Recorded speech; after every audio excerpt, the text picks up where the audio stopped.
Hi, I'm Edd Kimber, the boy who bakes, and today I'm going to show you how to make a delicious twist on the classic hot cross bun with lots of chocolate and orange zest. So the first thing we need to do is make the dough. So take our plain flour, 220 grams, a little bit of salt, and then we're going to just mix that together with our hands just to combine it. And for the full ingredients and recipe, go to bakewithstork.com.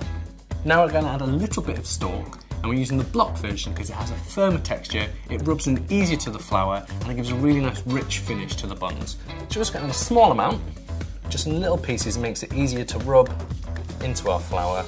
If you just use your fingertips, it won't melt because these are the coldest part of your hands. I've weighed the Stork in, but you can also use the markings on the packet as a guide to make things a little easier. The next stage is to add our sugar, and then our yeast, just 1 packet of dry yeast, our mixed spice, and then to make things a little different, we're adding cocoa powder as well, which gives the buns a real nice chocolatey, rich flavour.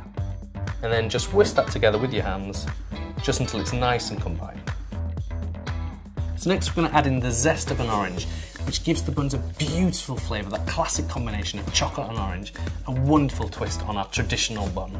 So mix that zest into the rest of your ingredients, and then we're going to add that to our mixer, and you can do this by hand. No problem, because it's a really easy dough to mix, but just for convenience we're going to do it in the mixer. And the last thing we're going to do is add our milk, and the milk needs to be around body temperature, so if you dip your finger in it, you shouldn't feel it being cold or hot, just kind of lukewarm, and that helps to activate the yeast in the dough so that they rise nice and easily. And then knead for about 5 to 10 minutes until the dough is no longer sticky and it's got a really nice elasticity to it. We can take out our mixture, form it into a round, and then place it into a lightly oiled bowl and cover with cling film. So let the dough rise for about 45 minutes to an hour or until doubled in size. Pop it in a warm part of your kitchen so that it rises a little bit easier. I'm using chocolate and apricots as my filling, but you can use whatever you fancy. Maybe change the fruit to dried cranberries, change the chocolate to white chocolate, it's your preference. Once all our ingredients are nicely chopped, we're going to add that into the dough and then just knead it until it's really nicely mixed in. Once all our filling ingredients are kneaded well into the dough, we're going to divide that into 8 equal pieces and then form those into rounds.